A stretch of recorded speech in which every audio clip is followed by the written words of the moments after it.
आज के जुम्मतुल मुबारक के खुतबे में इंशाअल्लाहुल अज़ीज़ सूरह मुल्क का इब्तिदाई जो रुकू है, इसके ज़रिए जो अल्लाह रब्बुल इज़्ज़त ने नसीहत फरमाई है बताया जाएगा। तो अल्लाह रब्बुल इज़्ज़त ने अपने पाक कलाम में इरशाद फरमाया, तबारकल्लज़ी बियदिहिल मुल्क, कायनात के लोगों बाबरकत है वो ज़ात जिसके हाथ में तमाम बादशाहत। हकीकी बादशाह अल्लाह रब्बुल इज़्ज़त की ज़ात है। ये दुनिया में अगर किसी को कोई बादशाहत मिलती है तो वह मखसूस किसी इलाके की, मखसूस किसी मुल्क की, लेकिन अल्लाह रब्बुल इज़्ज़त की वो ज़ात है जिसकी हर एक चीज़ पर बादशाहत है, हकीकी बादशाह है। उसकी बादशाहत आर्जी नहीं। जिस तरह दुनिया की को किसी को अगर बादशाहत मिलती है तो उसकी बादशाहत आर्जी होती है, 5 साल के लिए, 10 साल के लिए, 20 साल के लिए, 50 साल के लिए, 100 साल के लिए हो सकती है। लेकिन अल्लाह रब्बुल इज़्ज़त की जो बादशाहत है वो हकीकी बादशाहत है जिसको कोई ज़वाल नहीं। तो अल्लाह फरमाते हैं असल बादशाह तो अल्लाह है जिसकी बादशाहत हर एक चीज पर है। वह वाला कुल्ले शैइन कदीर, और वह ऐसा बादशाह है जो हर एक चीज पर कादर है। अब दुनिया का बादशाह हवाओं पर तो कादर नहीं, समंदरों पर तो कादर नहीं, तो अल्लाह रब्बुल इज़्ज़त ऐसा बादशाह है जो हवाओं पर, जो समंदरों पर, जो खला पर, इस कायनात में जो कुछ है वो सब उसके हाथ कुदरत में है। उसके हाथ कुदरत से उस कोई चीज बाहर।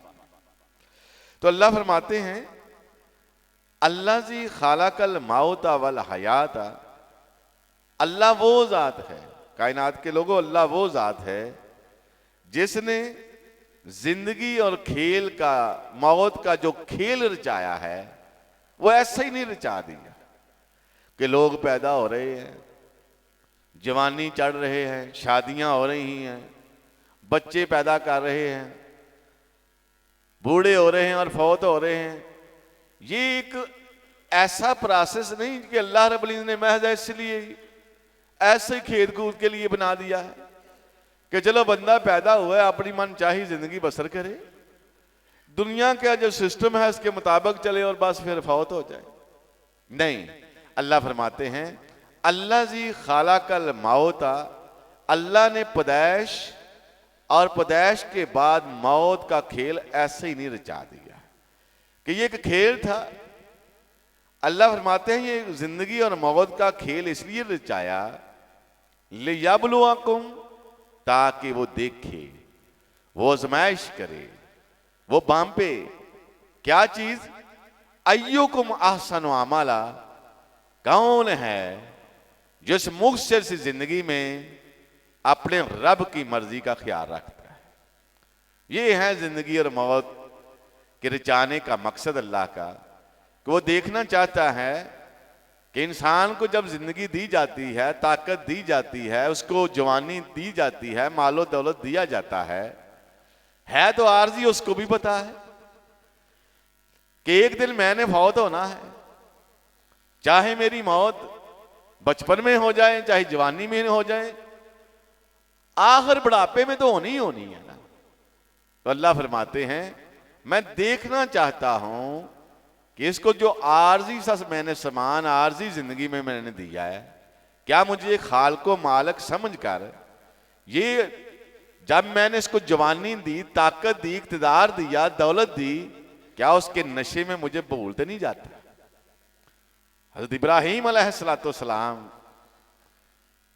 एक दफा एक फरिश्ते ने कहा था अल्लाह मैं आपकी इजाजत से एक बात करना चाहता। अल्लाह रब्बुल इज़्ज़त ने फरमाया करो बात। तो वो कहने लगे कि इब्राहीम अलैहिस्सलाम को आपने बहुत कुछ अता किया है, तो आपका क्यों ना शुक्र अदा करें। तो अल्लाह पाक ने फरमाया हम अपने बंदों की आजमाइश कर लेते हैं। इब्राहिम मेरा शुक्रगुजार बंदा है, अगर इसके पास कुछ भी ना हो फिर भी मेरा शुक्र अदा करेगा।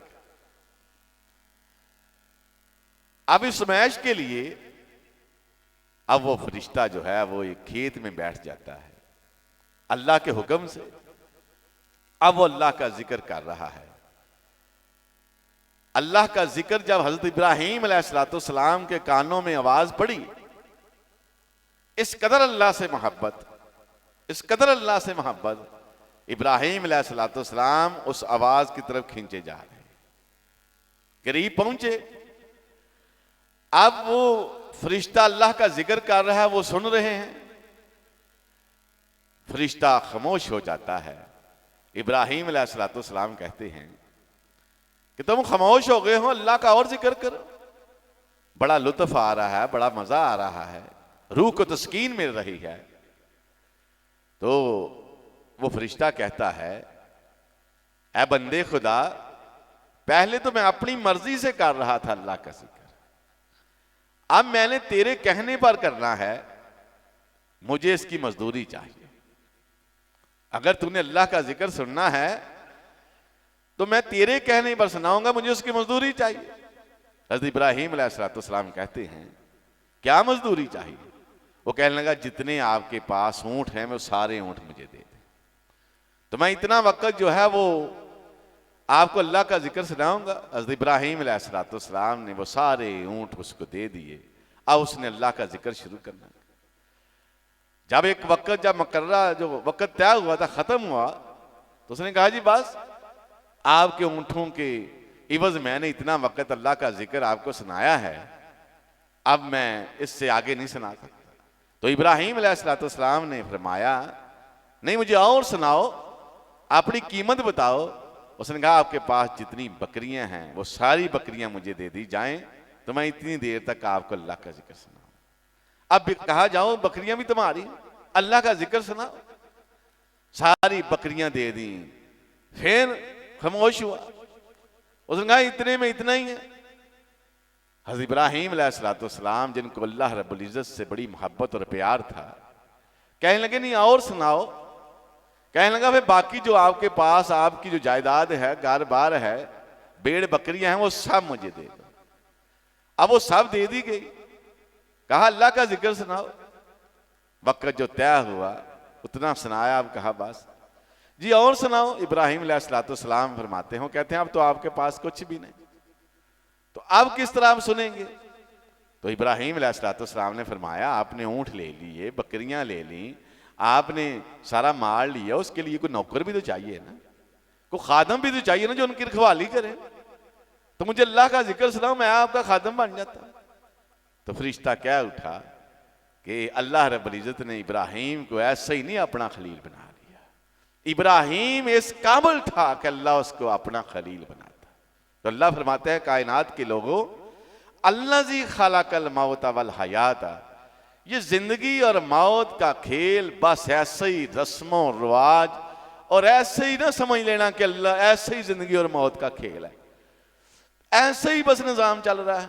नहीं, अल्लाह फरमाते हैं ये जिंदगी और मौत का खेल रचाने का मेरा मकसद ये था लियब्लुवकुम अय्युकुम अहसनु अमला, मैं देखना चाहता हूं एक जवान जवानी पाने के बाद, एक आदमी कुव्वत पाने के बाद, एक आदमी जहानत पाने के बाद, एक आदमी माल पाने के बाद, इक्तदार की कुर्सियों पर बैठने के बाद मैं देखना चाहता हूं मुझे भी याद रखता तो नहीं रखता। और उसको याद रखने का तरीका ये है कि जहां जिस चीज का उसने हुक्म दिया है उस हुक्म को याद रखते हुए उस पर अमल करें। ये है उसका कहना मान। तो अल्लाह फरमाते हैं वहुवल अज़ीज़ुल गफ़ूर। हाँ, अगर जिंदगी में पहले ये बात समझ में नहीं आई, अब समझ आई है कि जिंदगी का मकसद तो ये है, ये आंखें बंद करके दुनिया के पीछे भाग भाग के जिंदगी बसर करना, दुनिया के रस्मों रिवाज को की पैरवी करना, ये जिंदगी नहीं। जिंदगी तो ये है कि रब का हुक्म मान के जिंदगी बसर की जाए। अब बंदा कहता है पिछली भी जिंदगी तो मैं ये करता रहा, तो अल्लाह फरमाते हैं अगर अब समझ आ गई है जिंदगी के जिस भी हिस्से में वहुवल अज़ीज़ुल गफूर, तो याद रखो अल्लाह जबरदस्त माफ करने वाला है।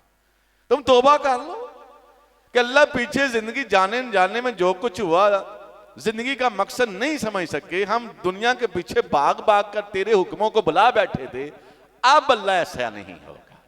आज के बाद हर काम हम तेरे हुक्म के मुताबिक करेंगे। तो अल्लाह फरमाते हैं अगर तुम अल्लाह के आगे तौबा करोगे, पिछली जिंदगी पर माफी मांगोगे, तो अल्लाह को जबरदस्त माफ करने वाला पाओगे। वो तुम्हारी पिछली जिंदगी के गुनाहों को नहीं टटोलेगा, बल्कि बाज मकामात पर आता है अल्लाह पिछली जिंदगी के गुनाहों को माफ करके नेकियों में बदल देगा। शर्त यह है तुम्हें एहसास तो हो। तो अल्लाह फरमाते हैं ये कौन अल्लाह तुम्हें नसीहत कर रहा है, ये कौन रब है, कौन रब है जो तुम्हें बता रहा है कि जिंदगी का मकसद ये है कि वो देखे तुम में से मेरी बात कौन मानता है। मैं कौन हूं, अल्लाह फरमाते हैं मैं कौन हूं। फरमाया मैं वो अल्लाह हूं अल्लाज़ी खलक़ सबअ समावातिन तिबाका, मैं वो अल्लाह हूं और जिसने तुम पर 7 आसमान तह बतह खड़ा कर दिए, एक के ऊपर दूसरा होता 7 आसमान। अब ये 7 आसमान कैसे हैं? अल्लाह के नबी अलैहिस्सलाम ने अल्लाह से इजाजत चाहिए कि अल्लाह मैं दुनिया वालों को बताना चाहता हूं तो कितना अजीम है, कितना बड़ा है। तो आप अलैहिस्सलाम ने फरमाया कि अल्लाह के मुबारक पांव रखने वाली जो कुर्सी है, अल्लाह कुरान में फरमाते हैं हुस समावात वल अर्ज़, उसकी कुर्सी जमीनों आसमान का अहाता किए हुए है। अब जमीनों आसमान आज की जो रिसर्च है वो ये कहती है कि हमारी जो जमीन है वो सूरज से 13 लाख गुना छोटी है। अब सूरज जो है जो आसमान पर एक फुटबॉल की बुनियाद नजर आता है, पूरा आसमान बाकी जो है वो खाली है सूरज से, लेकिन इतने बड़े आसमान पर जब हम सूरज की तरफ देखते हैं तो क्या नजर आता है? इतना सा सूरज है। अब ये जमीन से साइंसदान कहते हैं 13 लाख गुना बड़ा है। अब इससे भी बड़े बड़े सियारे हैं पहले आसमान पर। साइंसदान कहते हैं कि सूरज से भी बड़े सियारे अरब गुना बड़े भी हैं सूरज से भी। अब इन सियारों की तादाद साइंसदान कहते हैं इतनी ज्यादा है कि जमीन पर रेत के जितने जर्रात हैं इससे भी ज्यादा है। अब देखिए इतना बड़ा आसमान। अब ये आसमान जो है ये पहला आसमान है।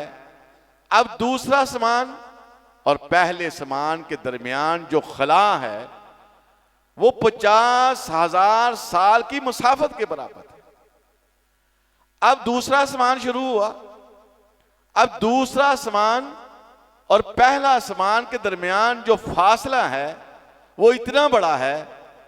अल्लाह के रसूल सल्लल्लाहु अलैहि वसल्लम फरमाते हैं जितना खला पहले आसमान और दूसरे के दरमियान है ना, खला जितना फासला है इतना ही मोटा आसमान है। अब देखें इतना मोटा आसमान, फिर आगे फिर खला, फिर दूसरा आसमान, फिर वो इतना मोटा, फिर तीसरा खला, फिर तीसरा आसमान। अब 7 आसमानों के दरमियान जितना खला है, जितनी इनकी मोटाई है, इनकी मोटाई को लेंटर जितनी तो नहीं ना, जितना जमीन एक समान और दूसरे समान के दरमियान खला है इतनी एक समान की मोटाई है। तो अल्लाह फरमाते हैं अल्लाह वो जात है जिसने इतने इतने बारी आसमान 7 तुम पर खड़े कर दिए। मातराफी खल्क़िर रहमान मिन तफावुत। अब तुम देखो कि उस समान में क्या तुम्हें कोई नक्श नजर आता है? क्या ऐसा मामला है? मैं वो अल्लाह तुम्हें बता रहा हूं कि अल्लाह ने जिंदगी और मौत का खेल ऐसे नहीं रचाया, इसलिए रचाया है वो देखे तुम में से मेरी कौन मानता है, कौन है जो मेरे हुक्मों को नजरअंदाज नहीं करता। मैं वो अल्लाह हूं जितने इतने इतने बड़े आसमान तुम पर 7 खड़े कर दिए। तो अल्लाह फरमाते हैं फर्ज हिल बासारा, फिर नजर दड़ा, सुम मर्ज हिल बासारा। अल्लाह फरमाते हैं फिर नजर दड़ा, हाल तरह मिन फतूर, क्या तुम्हें मेरी तख्लीक में कोई नक्श नजर आता है? आसमानों की तरफ देख, दरख्तों की तरफ देख, जानवरों की तरफ देख, मेरी हर एक बनाई हुई तख्लीक की तरफ देख, तुझे उसमें कोई नक्श नहीं नजर आएगा। अब देखें, इंसान है, इसकी आंखें अल्लाह ने यहां दो लगाई हैं। कोई बंदा कह दे कि नहीं आंखें अगर इधर होती तो ज्यादा खूबसूरत होती, नहीं, हर इंसान कहता है जहां आंखें लगी हैं वहां ही खूबसूरत लगनी थी। अब दुनिया में इंसान कोई भी चीज बनाता है, दूसरे साल उसका नया मॉडल आ जाता है। वो क्यों मॉडल आता है? उसमें वक्त के साथ साथ इंसान को पता चलता है कि नहीं, इस मॉडल में ये चीज जदीद कर दें ज्यादा बेहतर है। हर गाड़ियां निकलती हैं, हर साल नए मॉडल आते हैं। इंसान को अपनी बनाई हुई चीजों में ही नक्श नजर आने शुरू हो जाते हैं, अगले साल नया मॉडल। अल्लाह ने जो मॉडल तैयार कर दिया है किसी भी चीज का, अल्लाह फरमाते हैं क्या मेरे बनाए हुए मॉडल में कभी महसूस किया है कि इसमें ये जिद्दत आनी चाहिए थी? मेरी बनाई हुई चीज में कोई नुक्स निकाल ही नहीं सकता। मैं वो अल्लाह हूं जो तुम्हें कह रहा हूं कि जिंदगी और मौत का खेल मैंने ऐसे ही नहीं रचाया, मैं देखना चाहता हूं तुम में से मेरी कौन मानता। फरमाया वाला का ज़य्यना समाउ दुनिया, हमने दुनिया वाले आसमान को जीनत दी, बेमसाबीहा, चिरागों के साथ, सूरज चांद सियारे इनके साथ हमने उसे बारौनक बना दिया। वजअलनाहा रजूमन लिशयातीन, और पहले आसमान को हमने इसलिए भी बनाया, ये सियारे हमने इसलिए भी जड़ दिए कि शैतानों को इनके जरिए मारा जाए।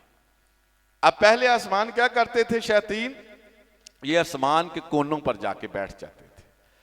अब अल्लाह रब्बुल इज्जत फरिश्तों को हुक्म देते, वो फरिश्ते आगे हुक्म देते, अब आवाज इनके कानों में पड़ती, ये बातें चुरा के जमीन की तरफ आ जाती। अब नजूमियों के कानों में बात डाल देते। जिस तरह मूसा अलैहिस्सलाम को अल्लाह रब्बुल इज्जत ने पैदा करना था, अब नजूमियों ने ये बात फिरौन को बतलाई कि बनी इसराइल में से एक ऐसा पैगंबर, ऐसा आदमी आएगा जो तेरी सल्तनत को तबाह करेगा। लिहाजा इस तरह के मामलात जो शयातीन थे वो खबरें चुरा लिया करते थे। अब जब मोहम्मद रसूलुल्लाह सल्लल्लाहु अलैहि वसल्लम इस दुनिया में अल्लाह रब्बुल इज्जत ने भेजा, नबूवत दी, अब ये आसमानों की तरफ गए तो आगे से इनको विशोले पड़े, इनको मारा गया। अब इन्होंने कहा कि या तो जमीन वालों के साथ कोई छाई वाला मामला होने वाला है या जमीन वालों के साथ उनको तबाह कर दिया जाना। अब इन्होंने जिन्नात ने क्या किया? इन्होंने अपने ग्रोह भेजे जमीन पर, देखो क्या मामला है, क्या वजह है कि अल्लाह रब्बुल इज्जत ने हमारा आसमानों पर जाना दाखिल ही मना कर दिया। अब जब ये जमीन की तरफ फैले तो एक वादी में नबी अलैहिस्सलाम जमात करा रहे थे। अब सहाबा किराम पीछे थे, आप ऊंची आवाज से कुरान पढ़ रहे थे। जब उन्होंने ये कुरान सुना तो उन्होंने जाके कहा, ओफो, हमें अब समझ आ गई है कि अब हमें आसमानों पर शोले क्यों पड़ते हैं, क्यों मार पड़ रही है। अल्लाह ने अपने पैगंबर को भेज दिया है, उसकी तबलीग का तो क्या कहना, जो कोई उसकी बात मानेगा वो फलाह हो जाए, कामयाब हो जाएगा। तो उन्होंने कहा असल मामला ये है। तो नबी अलैहिस्सलाम की बासत के बाद अल्लाह रब्बुल इज्जत फरमाते हैं कि हमने दुनिया वाले आसमान को शयातीन को मारने वाला भी बना दिया है। फरमाया अतदना लहुम अज़ाब सईर, याद रखो जिसने जिंदगी और मौत का खेल ना समझा मेरे हुक्म पर, उसके लिए हमने अजाब भी बड़ा तैयार करके रखा है, उसके लिए जहन्नम का अजाब भी तैयार करके रखा है। अल्लाह फरमाते हैं किन लोगों के लिए? वलिल्लज़ीना कफरू बिरब्बिहिम अज़ाबु जहन्नम, जिस किसी ने भी हमारी बातें ना मानी और उसने अपनी ख्वाहिशात की बातें मानी, वो बरादरी के रस्म और रिवाज की बातें मानी, उसने दुनिया को आगे रखा। अल्लाह फरमाते हैं वो याद रखे कि हमने अपनी बातें, जो हमारी बातें नहीं मानता, उनके लिए हमने जहन्नम का अजाब भी तैयार करके रखा है। ये सूरह मुल्क नबी अलैहिस्सलाम फरमाते हैं रात को सोने से पहले पढ़ा करो। अब देखें जब ये इंसान सोने से पहले बातें पढ़ ले, कौन है जो रात को फिर जुर्म कर सके? अल्लाह फरमाते हैं वह बिअसल मसीर, ये जहन्नम में लुटाना, ये जहन्नम में जाना, ये बहुत बुरा घर है, बहुत बुरा घर। अल्लाह फरमाते हैं इज़ा उल्कू फीहा सामिउ लहा शहीकन वहिया तफूर, ये जहन्नम ऐसा गड़ा है कि जब इसमें लोगों को डाला जाएगा ग्रोह दर ग्रोह, अब क्या होगा, इस जहन्नम में ये आवाजें सुनेंगे दहाड़ने की। वहां इसकी जहन्नम की एक आवाज है, इतनी आवाज खतरनाक है कि अल्लाह फरमाते हैं वहां चीखो पकार सुनेंगे, दहाड़ना सुनेंगे। फरमाया तकादु तमय्यज़ु मिनल गैज़, जहन्नम इस तरह गरजेगी, इस तरह उसकी आवाज होगी। अल्लाह फरमाते हैं ऐसी आवाज होगी, ऐसे लगेगा जैसे अभी फट गई, ये अभी फट जाएगी। जैसे हम आसमान में कोई बिजली कड़क जो ज्यादा कड़क की हो, जब हम सुनते हैं हम कहते हैं अभी आसमान फट जाएगा। तो अल्लाह फरमाते हैं जब जहन्नमियों को, अल्लाह के नाफरमानों को जहन्नम में डाला जाएगा तो वहां ऐसी आवाज सुनेंगे, ऐसा लगेगा जहन्नम अभी गुस्से से फट जाए।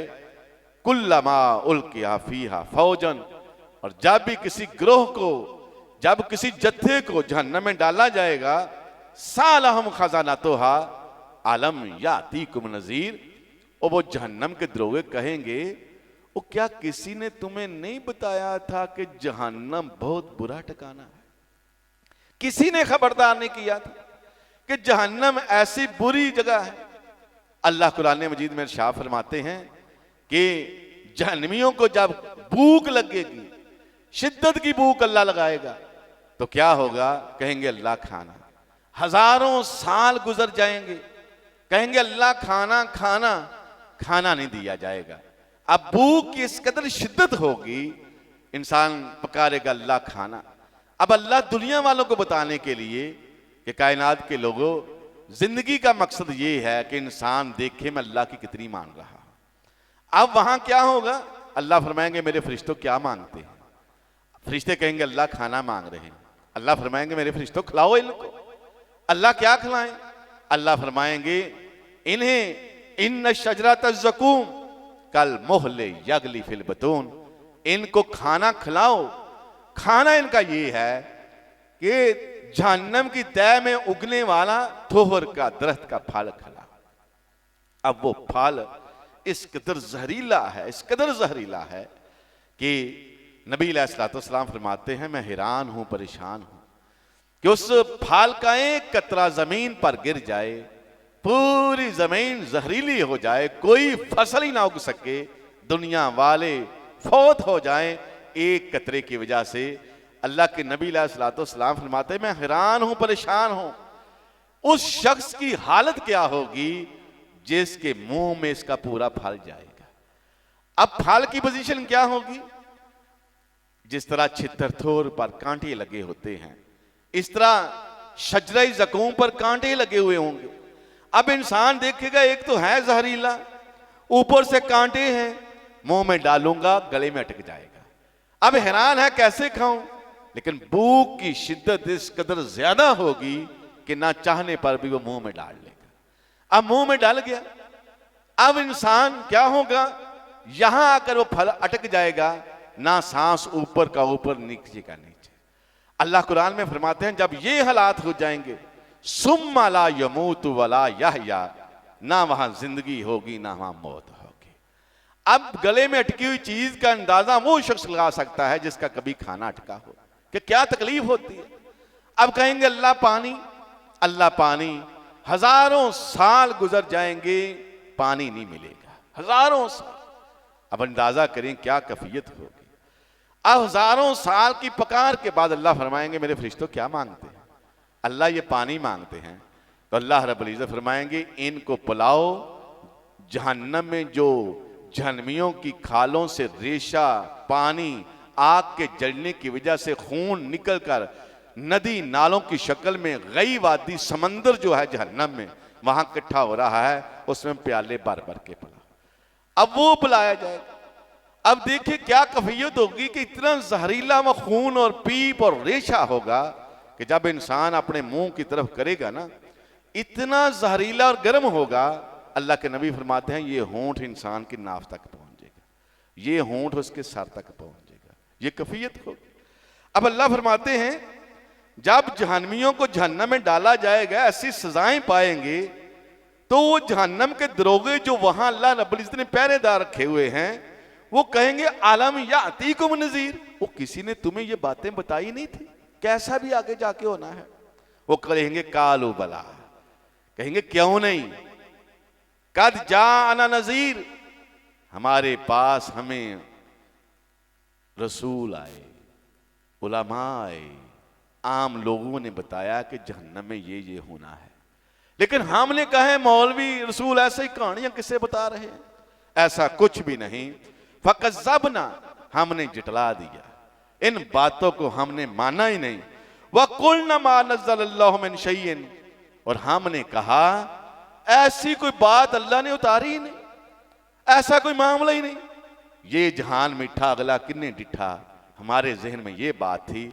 हम दुनिया के मामला तो बड़ी जिम्मेदारी के साथ करते थे, लेकिन जब रब का मामला आता हम कहते नहीं दुनियादारी भी तो है। अल्लाह फरमाते हैं इन अंतुम इल्ला फी ज़लालिन कबीर, वो फरिश्ते कहेंगे तुम तो बहुत बड़ी गमराई में थे, और तुम तो बड़े गमराह लोग थे, और इस घर के बारे में तुमने फिक्र ही नहीं कभी की, तुमने जिंदगी का मकसद ही नहीं कभी समझा कि अल्लाह ने सिर्फ जिंदगी ये दी है कि इंसान जिए, बच्चे शादी करे, बच्चे पैदा करे, बूढ़े और फोत हो जाए। तुमने कभी नहीं समझा अल्लाज़ी खालकल मौत वल हयात लियब्लुवकुम अय्युकुम अहसनु अमला, कभी नहीं सोचा कि अल्लाह ने जिंदगी और मौत का खेल इसलिए रचाया है कि वो देखे तुम में से मेरी कौन मानता है। अब वो क्या कहेंगे, कालू लौ कुन्ना नस्माऊ, अब देखिए उस वक्त की बात, अब अंदाजा करें उस वक्त वो कहेंगे कालू लौ कुन्ना नस्माऊ, ऐ जहन्नम के दरोगों अगर हम रब का कलाम ध्यान से सुनते होते, ये बहुत बड़ी बात कहेंगे। अब देख लें, मैं अक्सर ये कहता हूं कि किसी भी मस्जिद में चले जाएं, जुम्मे का वक्त कितना वक्त होता है, 1 घंटा हो गया।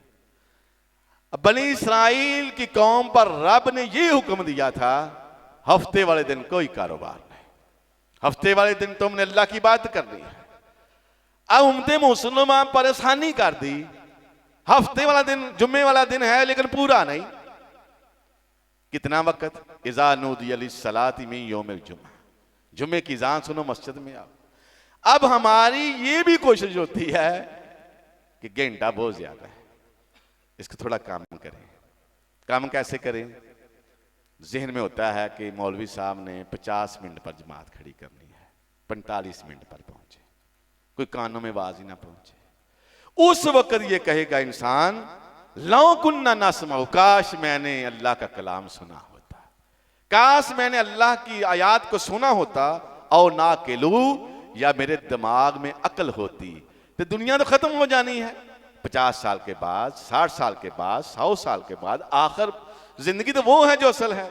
मा कुन्ना फी अस्हाबस सईर, अगर मैंने ध्यान से सुना होता, मेरे दिमाग में अकल होती, आज मैं जहन्नम वालों में ना होता। अल्लाह फरमाते हैं फ़अतरफ़ू बिज़ंबिहिम, उस वक्त अपने गुनाहों का इतराफ करेंगे। यहां जो हम अक्लमंद बने हुए हैं ना, बेवकूफी जो कर रहे हैं रब के मामले में, वहां उस बेवकूफी का इकरार करेंगे।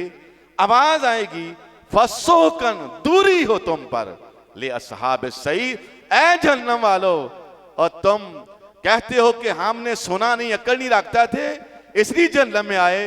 और ऐ जहलो, ऐ बेवकूफ हो, तुम पर दूरी हो कि रब का कलाम होते हुए तुमने रब के कलाम से इस्तिफादा नहीं हासिल किया। अल्लाह फरमाते हैं अल्लाज़ी खालकल मौता वल हयात लियब्लुवकुम अय्युकुम अहसनु अमला, अल्लाह ने जिंदगी और मौत का खेल ऐसे ही नहीं रचाया कि बस मन चाही जिंदगी बसर करो। एक एक लम्हे पर, एक एक वक्त पर अल्लाह का हुक्म जानने की कोशिश करो कि इसमें हमारे रब का हुक्म क्या है। देखें हमारे रब का घर में हुक्म क्या है। बीवी आज खावंद की नाफरमान है तो एक ही वजह है, वो अल्लाह के हुक्म को उसने सुना नहीं, पढ़ा नहीं। फिर खावंद का हक क्या है? खावंद को नहीं पता कि बीवी का हक क्या है। एक घर वाले को हमसाए के हुकूक का नहीं पता कि अल्लाह हमसाए के हुकूक के बारे में क्या कहता है। एक मुसलमान को दूसरे मुसलमान के हक के बारे में नहीं पता कि अल्लाह का इस मामले में क्या हुक्म है। कारोबार करने वालों को कारोबार के बारे में नहीं पता कि अल्लाह का हुक्म क्या है। चीज लेने वाले को चीज देने वाले के हक का नहीं पता कि उसका हक क्या है। सारा अफरा तफरी, सारा मामला एक ही वजह से है कि हमें अल्लाह रब्बुल इज़्ज़त ने जो एक दूसरे के हक बताए हैं, अपने हक बताए हैं, उनके बारे में ईमानदारी की बात हमें नहीं पता। अल्लाह से दुआ है अल्लाह हमें सही मानों में अपने अहकामात सबसे पहले सुनने की और जानने की और अमल करने की तौफीक अता फरमाए। व आखिर दावाना अल्हम्दुलिल्लाह।